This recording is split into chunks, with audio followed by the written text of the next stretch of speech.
সুপ্রিয় দর্শক শ্রোতা, আমরা আজকে একটি লোগো ডিজাইন করে দেখাবো।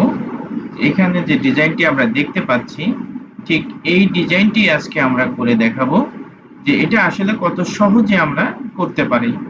তাহলে আমরা এটাকে সিলেক্ট করে এটাকে ছোট করে আমরা এক সাইডে রেখে দিলাম। এরপরে আমরা আসলাম ইলিপস টুলে। প্রথম কাজই হবে আমাদের ইলিপস টুলে আমরা ক্লিক করলাম। করার পরে শিফট এবং অল্টার বাটন চেপে আমরা এখানে একটি বাটন এখানে আমরা একটি সার্কেল ড্র করলাম। করার পরে আমি ফিল কালারটা নান করে দিচ্ছি এবং স্ট্রোক কালারে ব্ল্যাক কালার নিয়ে আসলাম এখানে ক্লিক করে।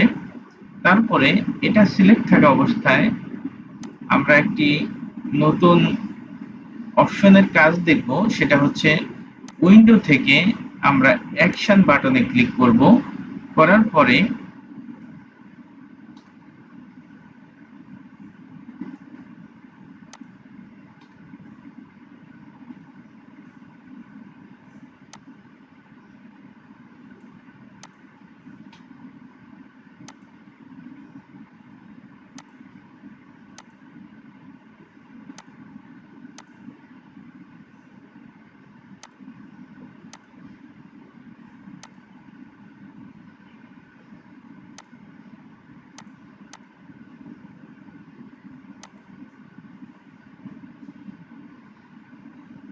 আমরা ইলিপস টুল নিলাম এবং এখানে আমরা একটি সার্কেল ড্র করলাম। করার পরে আমরা এটা সিলেক্ট রেখে একটু নিচে যাচ্ছি। এরপরে আমরা উইন্ডোজ থেকে অ্যাকশনসে যাব। যাওয়ার পরে আমরা একটি নিউ অ্যাকশন ক্রিয়েট করলাম, যে নাম আছে এই নামে রাখলাম। এরপরে আমরা রেকর্ড বাটনে ক্লিক করলাম। করার পরে আমরা যাব অবজেক্ট থেকে পাথ থেকে অফসেট পাথে আসার পরে আমরা এখানে -10 আছে, -10ই রাখলাম এবং প্রিভিউটা অন করে দিলাম। তাহলে আমরা দেখলাম যে এখানে এরকম আসছে। এরপরে আমরা ওকে করলাম। ওকে করার পরে আমরা যে অ্যাকশন বাটনে আমরা রেকর্ড রেখেছিলাম সেই রেকর্ডটাকে আপাতত আমরা অফ করে দিই, স্টপ করে দিলাম। দেওয়ার পরে আমরা দেখতে পাচ্ছি যে এখানে একটা প্লে বাটন অন হয়েছে। তো এবার আমরা যদি প্লে বাটনে ক্লিক করি তাহলে ঠিক একইভাবে আরো একটি সার্কেল এর বরাবর ভিতরে চলে আসলো। আমরা যদি আবার ক্লিক করি আমাদের বেশ কিছু আমরা নিয়ে নিচ্ছি। যতবার আমরা ক্লিক করছি আমরা আগের মতো করে পেয়ে যাচ্ছি। এই আমাদের মোটামুটি যতটুকু দরকার ততটুকু আমরা নিয়ে ফেলেছি। এবার এটাকে আমরা ক্লোজ করে দিতে পারি। দেন আমরা সিলেকশন টুলে আসি। এবার আমরা সবগুলোকে সিলেক্ট করলাম। করার পরে আমরা আসলাম অ্যালাইন টুলে। অ্যালাইন থেকে আমরা লেফট অ্যালাইন ওকে করে দিলাম। লেফট সাইডে চলে আসলো। আসলে একদম এই সাইডে চলে আসার কারণ হচ্ছে যে আমরা এখানে অ্যালাইন টু এই আর্টবোর্ডে হয়ে গেছে। যদি আমরা সিলেকশনে দিতাম তাহলে এটা মাঝখানে থাকতো। যাই হোক, এটাকে আমরা এবার মাঝখানে নিয়ে আসলাম। আসার পরে আমাদের একটি কাজ করতে হবে, সেটা হলো যে প্রথম যে শেপ রয়েছে সেটাকে আমরা ক্লিক করলাম।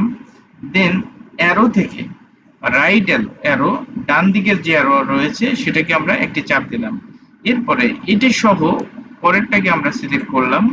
আবার আরেকটা এটাকে প্রেস করলাম, আবার দিলাম। প্রত্যেকটাকে আমরা এক ধাপ করে সামনে নিয়ে আসবো। অর্থাৎ আমার পিছনেরটা এক ধাপ আর সামনেরটা কিন্তু এক ধাপ করে বেশি আমরা সরিয়ে নিচ্ছি। তো এভাবে আপনারা এটাকে করার পরে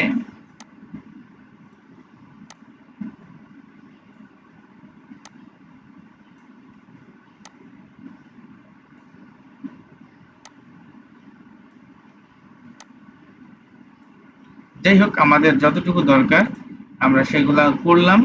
করার পরে আমরা সবগুলা সিলেক্ট রেখে আমরা চলে আসলাম শেপ বিল্ডার টুলে। শেপ বিল্ডার টুলে ক্লিক করে আমরা এই যে কালারটা নান হয়ে আছে এটাকে আমরা ব্ল্যাক করে দিলাম। দেওয়ার পরে আমি এটাকে কালার করলাম, একটা বাদ দিয়ে পরেরটাকে নিলাম, এর পরেরটা বাদ দিয়ে এটা নিলাম, এর পরেরটা বাদ দিয়ে এটা নিলাম। এখন আমার মোট 4টা লাগবে, এখানে 4টা আছে, আমার 4টা ড্র হয়ে গেছে। এবার আমি এগুলাকে অল্ট বাটন চেপে ক্লিক করে এগুলোকে ডিলিট করে দিলাম।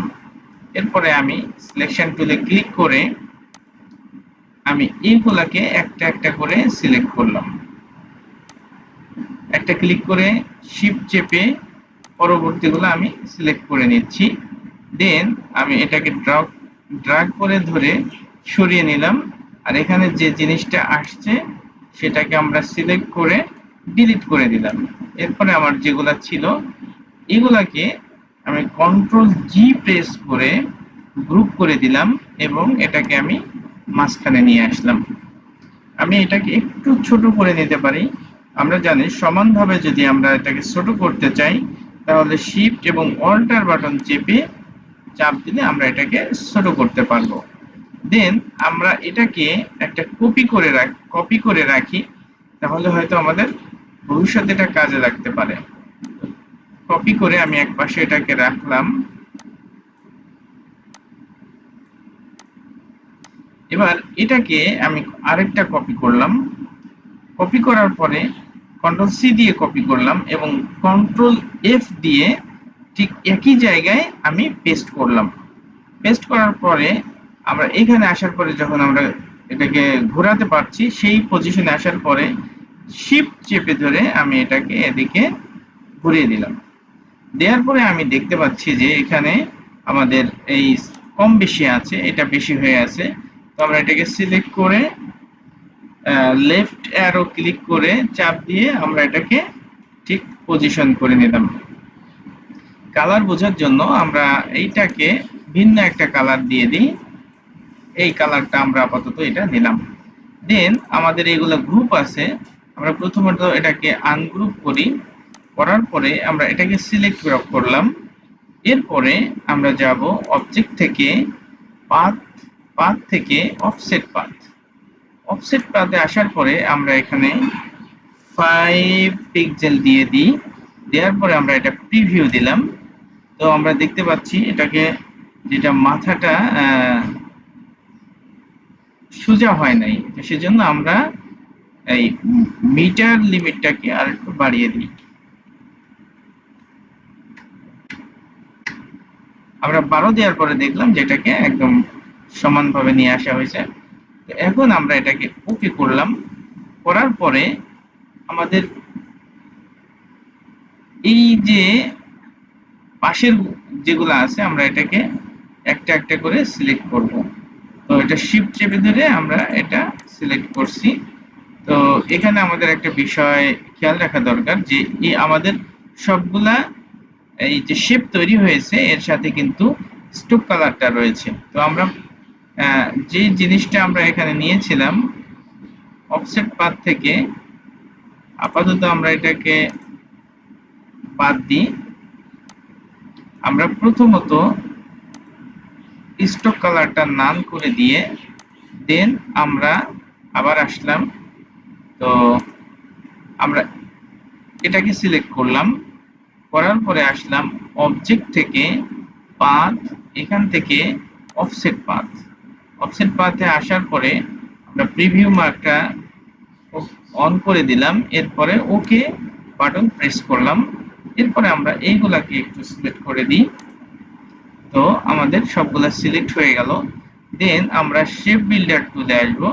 শেপ বিল্ডার টুলে আসার পরে আমরা এখান থেকে অল্টার চেপে এগুলাকে ডিলিট করে দিব। অল বাটন চেপে আমরা এভাবে এটাকে ডিলিট করে দিচ্ছি এবং আমাদের এই পাশে যেগুলো আছে সেগুলোকেও ডিলিট করে দিলাম। দেন আমি সিলেকশন টুলে আসলাম। আসার পরে আমাদের এখানে যে শেপটা আমরা ক্রিয়েট করেছিলাম অতিরিক্ত, সেটিকে আমরা ডিলিট করে দিলাম। এরপরে আমরা এই যেটা আছে এটাকে আমরা সিলেক্ট করব। আমরা দেখছি এটা গ্রুপ অবস্থায় আছে, সবগুলো সিলেক্ট হয়ে যাচ্ছে। তাহলে আমাদের প্রথমে প্রথমত আমাদের আনগ্রুপ করে নিতে হবে। রাইট ক্লিক করলাম এবং আনগ্রুপে ক্লিক করলাম। এবার আমার এটা আনগ্রুপ হয়ে গেল। দেন আমি এটাকে সিলেক্ট করলাম, করার পরে ঠিক একইভাবে অবজেক্ট থেকে পাথ এবং পাথ থেকে অফসেট পাথে ক্লিক করার পরে আমি প্রিভিউ মার্ক অন করে দিয়ে ওকে বাটন প্রেস করলাম। করার পরে আমি এবার এটা সিলেক্ট থাকা অবস্থায় আমি এই ব্ল্যাকগুলোকেও সিলেক্ট করব। তো আমি শিফট বাটন চেপে এগুলাকে সিলেক্ট করছি। সিলেক্ট করার পরে আমি আবার আসব শেপ বিল্ডার টুলে।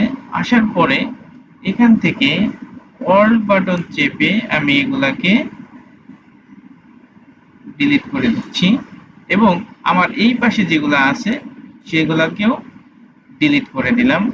দেন আমি সিলেকশন টুলে ক্লিক করলাম এবং আমি যেই এখানে একটা অফসেট পাথ সৃষ্টি করছিলাম সে পাথটাকে আমি ডিলিট করে দিলাম। এবার আমরা দেখতে পাচ্ছি যে এখানে একটি অতিরিক্ত অংশ রয়ে গেছে, সেটাকেও আমরা এখান থেকে ডিলিট করে দিলাম। তো এই আমাদের মোটামুটি যে ডিজাইনটি আমরা করতে চাচ্ছিলাম সেটি কিন্তু আমরা করে ফেলেছি। এবার আমরা এটাকে সিলেক্ট করে আমি চাইলে এটার কালার পরিবর্তন করে দিতে পারি, এটা বড় ছোট করতে পারি বা আমরা যে কোনো ভাবে এটাকে ব্যবহার করতে পারি। এটার ভিতরে যে কোনো লেটার দিয়ে আমরা একটা লোগো হিসেবে এটা ব্যবহার করতে পারি। আশা করি ভিডিওটি আপনাদের ভালো লেগেছে। যদি ভালো লেগে থাকে তাহলে আমাদের ভিডিওতে একটি লাইক করবেন এবং আমাদের চ্যানেলটি সাবস্ক্রাইব করে দিবেন এবং পরবর্তী সময়ে আরো সুন্দর সুন্দর লোগো ডিজাইন নিয়ে আপনাদের সামনে হাজির হব। সেই ভিডিওগুলো দেখার জন্য আমাদের চ্যানেলটি সাবস্ক্রাইব করে বেল বাটনটি অন করে দিবেন। সকলকে ধন্যবাদ। আসসালামু আলাইকুম ওয়া রাহমাতুল্লাহ।